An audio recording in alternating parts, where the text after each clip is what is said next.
Item ಯಾವುದೇ ಇರಲಿ try ಮಾಡಿ ಆಚಿ ಚಿಕನ್ ಮಸಾಲಾ.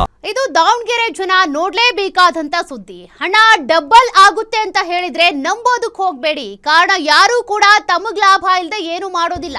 ನಂಬಿ ಕೆಟ್ಟಂತ ಹರಿಹರದ ಅಜ್ಜನ ಜೇಬಿನಿಂದ ಹೋಗಿದ್ದೆಷ್ಟು ಗೊತ್ತಾ ಹಣ?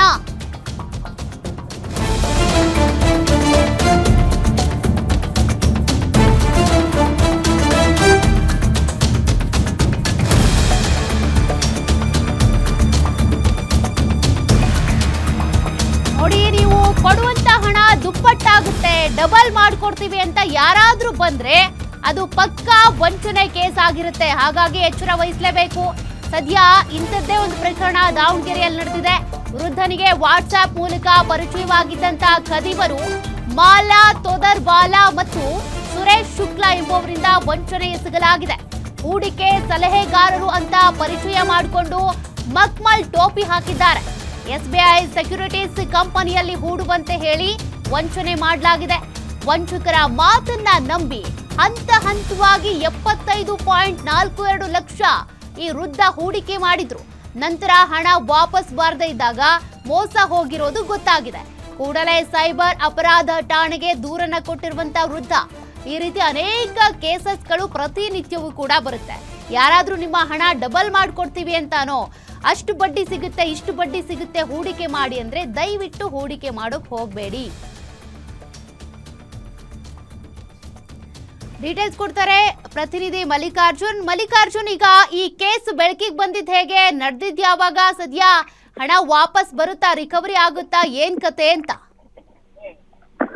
ಹೌದು ಸಖಿ, ಏನಂತಂದ್ರೆ ಹಣ ಹೂಡಿಕೆ ಮಾಡಿದ್ರೆ ದುಪ್ಪಟ್ಟು ಹಣ ಗಳಿಸಬಹುದು ಎಂಬ ಒಂದು ಆಸೆಯನ್ನ ತೋರಿಸಿ ವಂಚಕರು ಏನ್ ಮಾಡಿದ್ರೆ ವೃದ್ಧರೊಬ್ಬರಿಗೆ 75.42 ಲಕ್ಷ ರೂಪಾಯಿಯನ್ನ ವಂಚನೆ ಮಾಡ್ತಕ್ಕಂಥದ್ದು.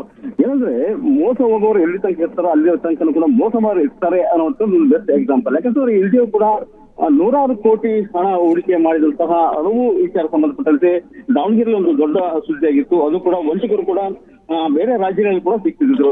ಈಗ ಮತ್ತೆ ಅದೇ ರೀತಿಯಾಗಿ ಕೂಡ ಈಗ ಮತ್ತೆ ಹರಿಹರ ಪಟ್ಟಣದ 71 ವರ್ಷದ ವೃದ್ಧರೊಬ್ಬರಿಗೆ 75.42 ಲಕ್ಷ ರೂಪಾಯಿಯನ್ನ ವಂಚನೆ ಮಾಡಿರ್ತಕ್ಕಂಥದ್ದು. ಅಂದ್ರೆ ವೃದ್ಧರೊಬ್ಬರಿಗೆ ವಾಟ್ಸಪ್ ಮೂಲಕ ಪರಿಚಯವಾದಂತಹ ಮಾಲಾ ತೊದರ್ವಾಲಾ ಮತ್ತು ಸುರೇಶ್ ಶುಕ್ಲಾ ಎಂಬುವಂತ ವ್ಯಕ್ತಿ ಏನಿದ್ದಾರೆ, ಇವರು ತಾವು ಹೂಡಿಕೆ ಸಲಹೆಗಾರರು ಎಂದು ಪರಿಚಯ ಮಾಡ್ಕೊಳ್ತಾರೆ. ಅಲ್ಲದೆ SBI ಸೆಕ್ಯೂರಿಟೀಸ್ ಲಿಮಿಟೆಡ್ ಕಂಪನಿಯಲ್ಲಿ ಹೂಡಿಕೆ ಮಾಡಿದ್ರೆ ನಿಮ್ಗೆ ಹಣ ದ್ವಿಗುಣವಾಗುತ್ತೆ ಅನ್ನುವಂತ ಒಂದು ಆಸೆಯನ್ನ ತೋರಿಸ್ತಾರೆ. ಸೊ ಇದಕ್ಕೆ ಒಂದು ಆಸೆಗೆ ಬಿದ್ದಂತಹ ವೃದ್ಧರೊಬ್ಬರು ಏನಿದ್ದಾರೆ, ಹಣವನ್ನ ಅಂದ್ರೆ ಹಂತ ಹಂತವಾಗಿ ಹಣವನ್ನ ಹೂಡಿಕೆ ಮಾಡ್ಕೊಂತ ಹೋಗ್ತಾರೆ. ಈ ಹೂಡಿಕೆ ಮಾಡಿದಂತಹ ಹಣಕ್ಕೆ ಯಾವುದೇ ರೀತಿಯಾದಂತಹ ಬಡ್ಡಿ ಆಗ್ಲಿ ಅಥವಾ ಹಣ ದ್ವಿಗುಣವಾಗ್ಲಿ ಆಗುವಂತದ್ದು ಯಾವುದೇ ರೀತಿ ಕಂಡು ಬರಲ್ಲ. ಈ ಸಂಬಂಧಪಟ್ಟಂತೆ ಹಲವು ಬಾರಿ ಕಂಪನಿಯ ಏನು ತೊದರ್ವಾಲಾ ಮತ್ತೆ ಸುರೇಶ್ ಶುಕ್ಲಾ ಅನ್ನೋಂತರಿಗೆ ಏನು ಕರೆ ಮಾಡಿ ಮಾಹಿತಿ ಪಡ್ಕೊಂಡ್ರು ಕೂಡ ಇಲ್ಲ, ನಿರ್ದಿಷ್ಟ ಅಮೌಂಟ್ ಅನ್ನು ಮತ್ತೆ ಕಟ್ಟಬೇಕು, ಕಟ್ಟಿಯಾದ ನಂತರದಲ್ಲಿ ಮತ್ತೆ ನಿಮಗೆ ಹಣ ಬರುತ್ತೆ ಅನ್ನೋಂತಂದ್ರೆ ಅಂದ್ರೆ ಹಂತವಾಗಿ ಸುಮಾರು 75 ಲಕ್ಷವರೆಗೂ ಕೂಡ ಕೊಟ್ಕೊಳ್ತಾರೆ. ಅದಾದ ನಂತರದಲ್ಲಿ ಇವರಿಗೆ ಗೊತ್ತಾಗುತ್ತೆ ನಾವು ಮೋಸ ಹೋಗಿದ್ದೀವಿ ಅನ್ನೋಂಥ ವಿಚಾರಕ್ಕೆ ಸಂಬಂಧಪಟ್ಟಂಗೆ ಈ ತಕ್ಷಣಕ್ಕೆ ಇವರೇ ಮಾಡ್ತಾರೆ ಸೈಬರ್ ಠಾಣೆಗೆ ಕೂಡ ದೂರ ಕೂಡ ದಾಖಲು ಮಾಡಿದ ನಂತರದಲ್ಲಿ ಏನು ಆರೋಪಿಗಳ ಪಟ್ಟಾಗಿ ಹಾಕಿ ಈಗ ಒಂದು ಜಾಲವನ್ನು ಬೀಸಿರ್ತಕ್ಕಂಥದ್ದು. ಥ್ಯಾಂಕ್ ಯು ಮಲ್ಲಿಕಾರ್ಜುನ್ ಮಾಹಿತಿಗೆ.